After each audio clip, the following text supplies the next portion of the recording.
최근 거래일 동안 급락세를 보였던 엔비디아가 다시 급등하면서 마무리가 됐습니다. 6.7% 상승을 해주는 모습이었고요. 애프터마켓에서도 계속적으로 오르고 있습니다.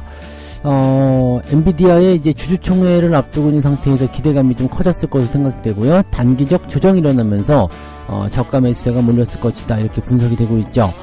자, 일단은 이것을 통해서 나스닥이 또 급등세를 보여주면서 1% 넘게 상승하는 모습 보여줬습니다.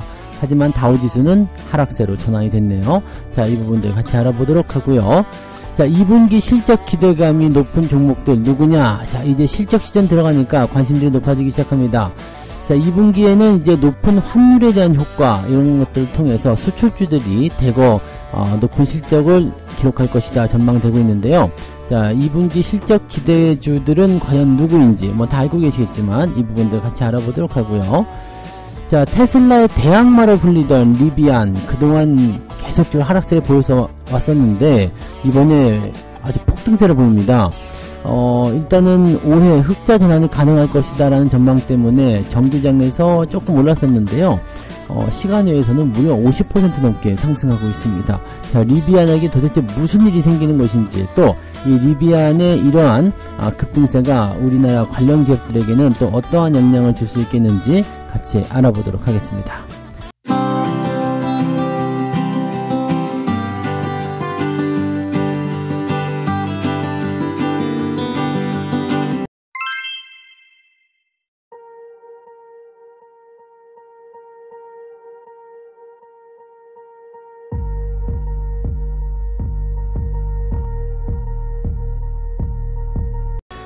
네, 반갑습니다. 오늘은 6월 26일 수요일입니다. 자, 증시가 어제와는 또 완전히 다른 모습이네요. 다우지수는 마이너스 0.76% 하락을 했고요. 나스닥은 플러스 1.26% 상승 마감을 했습니다. 완전히 어제와 바뀌는 모습이에요. 어제는 다우지수가 올랐고 나스닥이 떨어졌었는데 분위기가 완전히 뒤집어졌죠. 흐름을 보게 되면은 그 시작 포인트에서는 나스닥이 좀 올라서 시작했죠. 왜냐면 엔비디아가 상승 출발했기 때문에 나스닥 상승 출발했고요. 그 이후로도 계속해서 올라가면서 나스닥을 끌어올리는 모습이었고, 대체적으로 기술주 관련주들 전날 내려갔었던 종목군들이 다 같이 반등하면서 흐름을 좋게 만들었습니다. 반면에 다우지수 같은 경우는 네, 약보합으로 출발했다가 후반부 들어서면서 쭉 밀려 내려가는 모습이 좀 나타났어요. 뭐 경기가 조금 안 좋아질 수도 있다, 뭐 이런 전망도 있지만 글쎄요, 뭐 일단 경기 전망에 대한 부분보다도 네, 일단 나스닥 쪽으로 수급이 몰려가면서 흐름이 이렇게 다우지수에서 조금 빠져나온 것이 아닌가라는 생각이 좀 들 수가 있겠습니다. 우리나라 같은 경우도 마찬가지죠. 대형주가 잘 갈 때는 중소형주가 주춤하고요. 중소형주가 잘 갈 때는 대형주가 주춤하는 것처럼 다우지수도 이제 시장에 대한 전체적인 분위기가 그렇게 움직였을 것이다 라고 보셔야 됩니다. 시장 전체에 대한 악재보다는 일단은 이런 수급의 이동이라고 분석하시는 게 맞을 것 같아 보여요. 자, 내용을 좀 살펴볼게요. 엔비디아가 6.76% 급등하면서 전날 하락분은 대부분 만회했다. 시가총액은 3조 1018억 달러까지 불어나면서 3조 달러를 다시 웃돌았다. 그런데 마이크로소프트와 애플도 같이 상승했다. 그래서 엔비디아는 시총 3위를 지켰다. 이렇게 얘기가 되어 있죠. 네, 이 반도체 지수 같은 경우도 1.79% 상승하게 되면서 글쎄요, 전체적인 반도체 종목들이 모두 다 급등한 것은 아니다 라는 분석이지만 그래도 대체적으로 오름세를 보였다라는 얘기가 나오는 거고요. 브로드컴은 네, 0.72% 약보합세, 퀄컴도 0.66% 정도밖에 오르지 못했다라는 것이 이제 중요한 또 골자가 됩니다. 전체적으로 다 오른 것은 아니다라는 부분이긴 한데 그래도 전반적으로 분위기는 나쁘지 않죠. 그리고 뭐 대형주라든지 이렇게 흐름을 잡아가는 종목군들 위주로 상승세가 좀 나타나고 있다는 것이 중요한 포인트죠.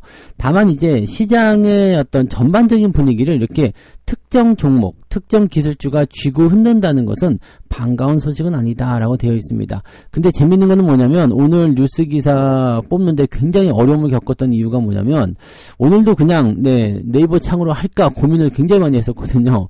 네, 그런데 그 이유가 뭐였냐면 전부 다 엔비디아 뉴스로 도배가 되어버렸습니다. 그러니까 이쪽에 기대고 있는 그 부분들이 너무 심하다라는 생각이 좀 있죠. 약간 편중된 현상들이죠.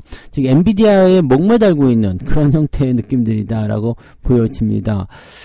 주요 기사들 전부 다 엔비디아고요. 사람들이 가장 많이 본 기사도 엔비디아고, 이쯤 되면은 뭐 엔비디아가 세계의 중심이 아니냐 이렇게 생각이 들 정도이긴 한데, 자, 어쨌든 그 정도로 관심을 많이 받고 있으니까 중요한 그런 어떤 변수를 또 가지고 있는 거 아닌가 생각되기도 합니다만, 이렇게 한쪽으로 쏠리는 현상은 그다지 썩 좋은 건 아니죠. 근데 어쨌건 이 엔비디아의 이런 상승 분위기가 우리나라 쪽에도 영향을 주지 않을까 생각해 봅니다. 자, 어제 후반부 쪽에서 이제 삼성전자나 하이닉스, 특히 하이닉스가 좀 올라오는 모습 보여줬잖아요.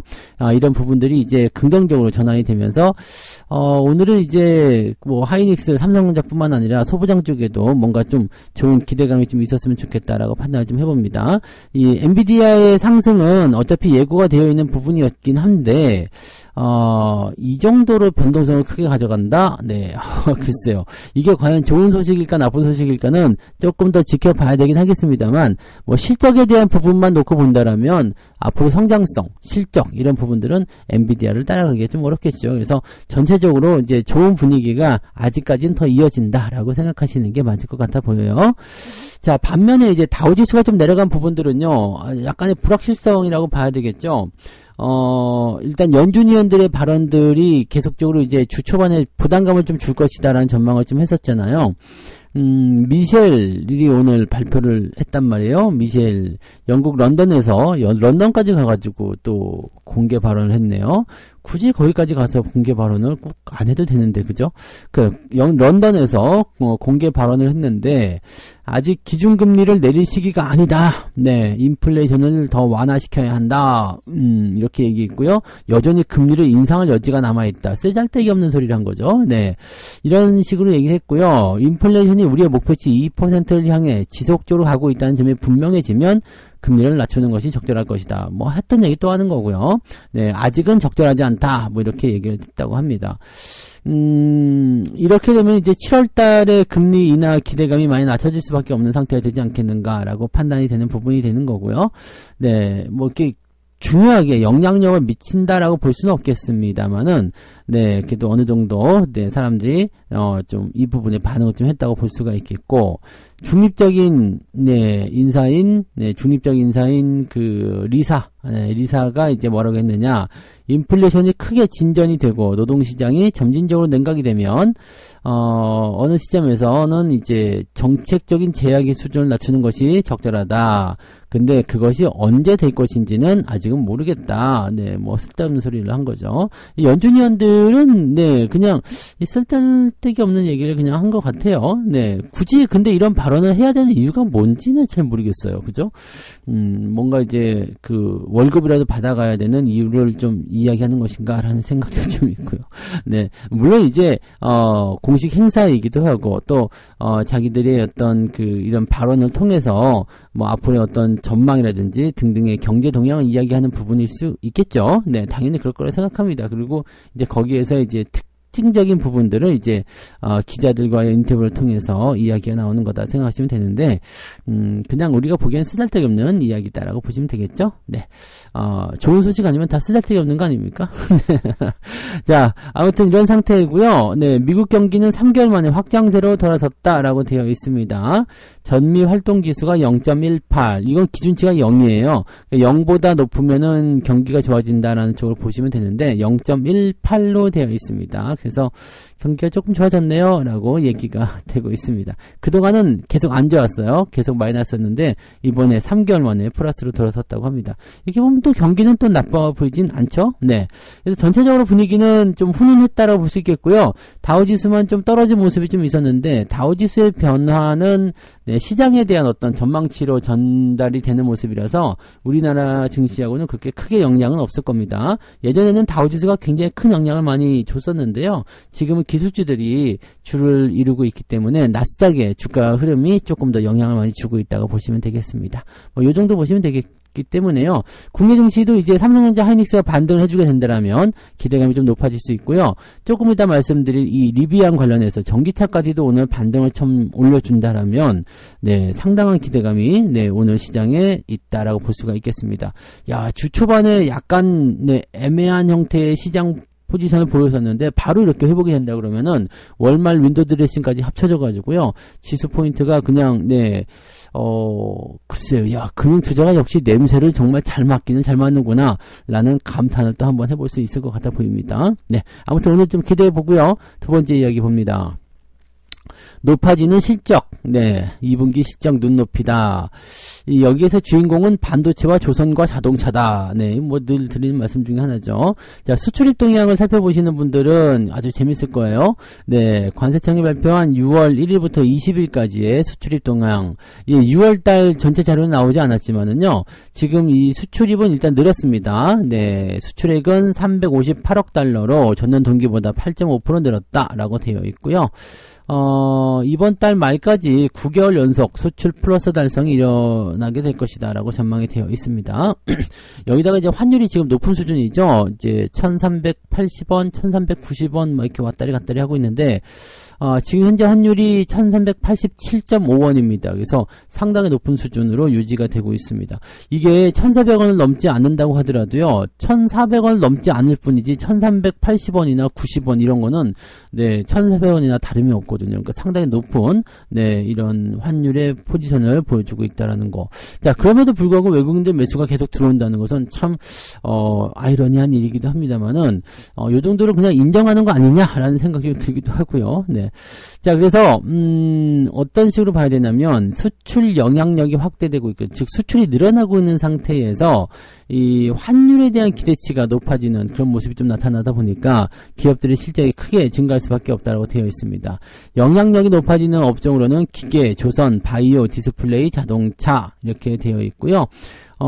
그 다음에 이제 뭐 반도체가 여기에 또 포함이 되어 있겠죠. 네. 그래서 수출을 하는 기업들은 일단 기본적으로 네, 실적이 개선됐다라고 보시면 됩니다. 이게 환율이 보통이 아니란 말이에요. 그래서, 특히나 이제 수출이 가장 큰 비중을 차지하고 있는 게 반도체, 그리고 자동차, 그 다음에 수출이 또 가장 크게 늘어나는 업종 중에 하나가 또 조선 쪽이다라고 되어 있기 때문에 요 세 개의 업종이 주도 업종으로 이제 이 어닝 시즌에 떠오를 가능성이 매우 높다라고 전망이 되어 있죠. 자, 실적 전망치가 높아진 기업들 살펴보시면, 이제 뭐 삼성전자라든지, 하이닉스, 현대차, 기아차, 이렇게 되어 있고요. KB금융은 이제 수출주는 아니지만, 네, 실적이 조금 더 증가했을 것이다. 이것도 1조 9,900억, 2조 원 나올 수도 있겠네요. 네, 그런 것들이 나와 있습니다. 외국인들이 이렇게 수출주로 수급을 조금, 네, 끌고 가는 모습이 좀 나타나고 있는 것도 특징적인 부분인데요. 지금 이번 달 6월달 들어서만 외국인들이 삼성전자를 무려 2조 5,400억 2조 5천억이요. 무지하게 사들였습니다. 하이닉스 9천억, 기아 2,700억, 현대차 2,100억 이렇게 매수를 했습니다. 수출주의 이익 개선이 일어나기 때문이고, 또 한 가지는 이제 음식료, 그 다음에 화장품 쪽에서도 수출 실적이 양호한 종목들은 네, 주가가 계속적으로 강세가 일어나고 있다. 이렇게 전망이 되고 있죠. 그러니까 야, 이 정도면은 어마어마하네요. 그죠? 네, 그 다음에 2분기 영업이익 삼성전자가 1조 2천억 정도 나올 것이다. 네. 하이닉스는 4조 8천억. 와, 이거 하이닉스가 역시 실적이 크게 네, 횡보가 늘어나네요. 그 다음에 현대차, 기아도 역시 마찬가지. 네, 실적에 대한 기대치가 높은 수준이다 라고 되어 있습니다.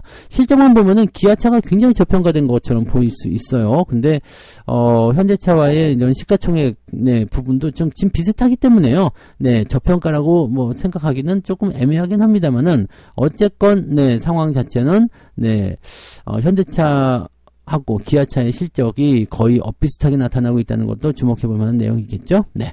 그 다음에 2분기 영업이익, 네, 전망치가 크게 높아진 종목은 컴투스, 유메이드, 이렇게 게임주도 조금 포함되어 있고요. 롯데관광개발이나 이녹스 첨단소재, DL 이런 정도로 구분되어 있다라고 되어 있습니다. 뭐 이거는 이제 실적 전망치이기 때문에 뭐 뚜껑은 열어봐야 되겠습니다만, 이제 어닝 시즌에서는 실적 좋아지는 종목들에 주목을 해야 되니까 이런 부분들은 참고 참고하실 필요가 있을 것 같다 보여집니다. 역시 탑은 네, 반도체, 자동차, 조선 이렇게 세 개로 압축해서 보시는 것은 더 좋을 것 같아 보이죠? 네. 세 번째 이야기 봅니다. 테슬라의 대항마 리비안의 급발진. 네, 급발진 해가지고 난 무슨 사고 난 줄 알고 봤더니 그게 아니야. 45% 폭등했다. 뉴스에서는 지금 45%라고 되어 있지만, 네, 지금 그 리비안의 주가를 보시면은 시간 외에서 50% 넘게 네, 상승을 했습니다. 그래서 계속 되는지는 모르겠어요. 왜냐면 이제 제가 이제 방송을 하는 동안에도 계속적으로 이제 변화는 좀 있을 테니까, 네, 지금 현재 시점에서는 네. 55.9% 네, 상승한 걸로 되어 있고, 무식하게 올라버리네요. 네. 지금, 올해 들어서 지금 지수가 약 50% 정도 떨어졌었거든요. 그러다가 이제 지금 정규장에서 흑자 전환한다는 얘기가 전해지면서 네, 8.6% 정도 급등하고 마무리가 됐는데, 그러면서 갑자기 이제 뭐가 나왔냐? 폭스바겐이요. 폴크스바겐이라고 합니다. 이 폴크스바겐이 리비안에 총 50억 달러, 약 7조 원을 투자해서 합작회사를 설립하겠다. 이 중요한 거는 이 7조 원의 규모가 아니에요. 규모가 그거밖에 안 돼. 할 수 있겠는데, 이건 뭐 물론 큰 돈이긴 합니다만은 이 7조 원에 대한 부분들을 이게 시장이 받아들여서 주가가 급등했다라고 받아들이기 좀 어렵습니다. 네. 지금 투자는 어떻게 하느냐면 즉시 10억 달러를 투자하겠다. 그러니까 5분의 1이니까요. 어떻게 되는 거야? 7을 5로 나눠야 되는 거야? 네. 한 1.4조 원, 네, 정도를 이제 먼저 투자, 맞죠? 네. 이 계산을 왜 하게 만든 거야? 이거, 이제 10억 달러 일단 투자한다. 네, 되어 있고요.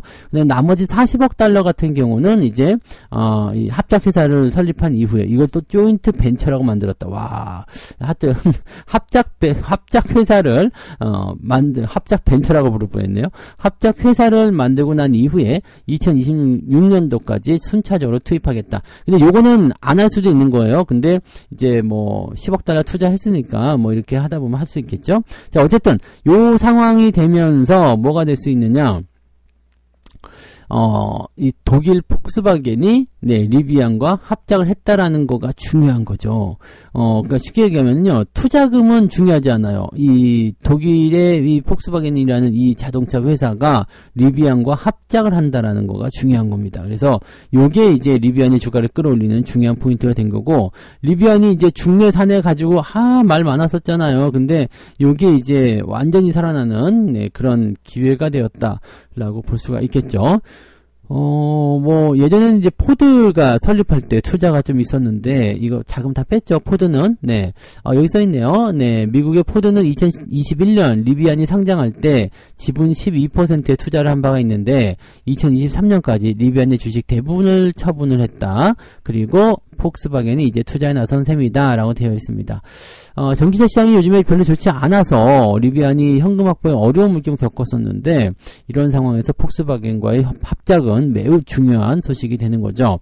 자, 그래서 이제 흑자 전환도 가능하고, 그 다음에 이제 폭스바겐이라는 든든한 네, 이런 지원도 얻게 돼서 리비안이 굉장히 강한 상승을 좀 보여줄 수 있지 않겠느냐라는 완전히 뭐 그냥 망해가던 구멍가게를 삼성전자가 인수한다 이렇게 되는 거나 마찬가지라서요, 어마어마한 네, 그런 흐름이 나타났습니다. 자, 지금 이 리비안의 그 관련주로 보게 되면은요, 일단은 배터리 관련주도 좀 있을 수 있겠죠. 뭐 LNF라든지 네, 삼성 SDI 또는 LG 에너지 솔루션까지 꾸준하게 이제 대두가 됐었던 그런 부분들, 원통형 배터리 뭐 이런 것들 포함될 수도 있겠고요. 또 여기에 그 부품 실제로 납품하는 회사들이 좀 있잖아요.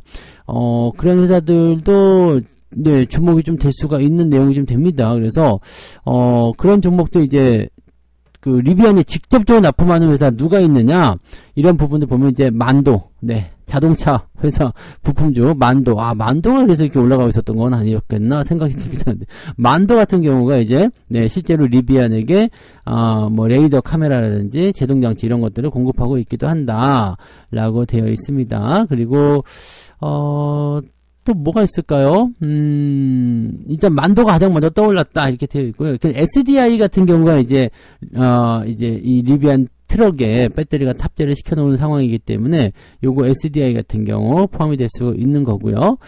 그 다음에 뭐 또 있나요? 네, 특이한 건 지금 없죠? 네, 특이한 건 또 우리 산업 같은 경우도 이제 약간의 예전에 그 납품 계약이 좀 있었기 때문에 그런 정도도 있었고. 근데 이 리비안이 좀 어려워지면서 대체적으로 좀 좋지 않았었던 부분이 좀 있기 때문에요.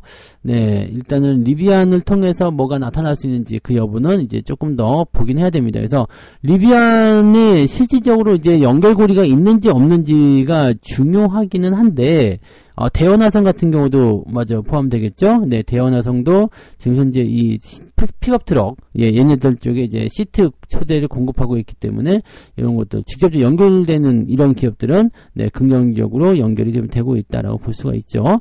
자, 뭐 에코캡 이런 종목들도 포함되어 있고요. 근데 지금 이제 이런 부분들이 지속적으로 연결되고 있는지 좀 확인해 봐야 돼요. 옛날에는 이제 그렇게 해서 전기차 관련주들이 주목을 받을 때 이런 부분들이 좀 종목들이 주목을 좀 받긴 했었는데, 리비안이 좀 어려워지면서 좀 시들해졌단 말이죠. 근데 이런 것들이 다시 주목을 받을 수 있을 것인지 아니면은 그냥 나가리가 될 것인지 좀 봐야 되죠. 근데 일단 오늘 같은 경우는 이 리비안에 대한 기대치가 높아졌기 때문에 리비안 관련주로 들어있던 종목군들이 상승세를 좀 보일 수도 있겠다라는 전망은 해볼 수도 있겠다, 보여질 수 있겠죠. 그러면은 전기차 관련주들이 조금 상승을 해주는 상황이 벌어지게 된다면, 자, 여기서 또 재밌는 일이 벌어지겠죠. 자, 일단 반도체도 엔비디아 폭등을 통해서 기대감을 가지고 올라가요. 전기차도 올라가요. 만약에 자동차까지도 올라간다. 오늘은 이제 반도체, 전기차 이렇게 올라가게 되면 자동차는 조금 시들할 수는 있겠지만, 만약에 자동차까지도 올라가 준다. 왜냐면 실적 기대감이 있잖아요. 그래서 올라가 버리게 되면은 오늘 증시는 제법 많이 오를 수 있겠죠. 2800포인트 위로 훌쩍 올라갈 수 있는 상황이기 때문에, 자, 이제 시장의 이제 중요한 축을 담당하는 이런 업종군들의 기대치들이 높아지게 됐을 때 시장이 더 많이 상승할 수 있다라고 보여지면 되겠습니다. 물론 이런 부분들이 이제 단기적 상승으로 그칠 수도 있고 아니면 연속성을 띌 수도 있겠습니다만, 일단은 당장 네, 현재 시점에서는 뭔가 조금 갈증, 목마름 이런 것들을 조금 해소시켜 줄 수 있는 좋은 내용이지 않을까 생각합니다. 그래서 오늘은 그냥 기본적으로 좋은 장이 좀 나오지 않을까 해서 판단되니까요. 좀 지켜보면서 가도록 하고요. 대신에 너무 올라서 시작한다라든지 너무 기대감이 충만해버리면 주가가 가다가 마는 경우가 있어요. 그러니까 이런 부분들을 좀 잘 지켜보시고요. 네, 수급 동향 잘 체크하시면서 전략들을 짜가시면 되겠습니다. 네, 자, 오늘 여기까지 하고요. 저는 장중시장에서 다시 또 이야기 전해드리도록 하겠습니다. 오늘도 파이팅 하시고요. 좋은 하루 보내시기 바랍니다. 고맙습니다. 본 방송에서 제공되는 모든 정보는 투자 판단의 참고 자료이며 투자의 최종 책임은 본 방송을 이용하는 본인에게 있습니다.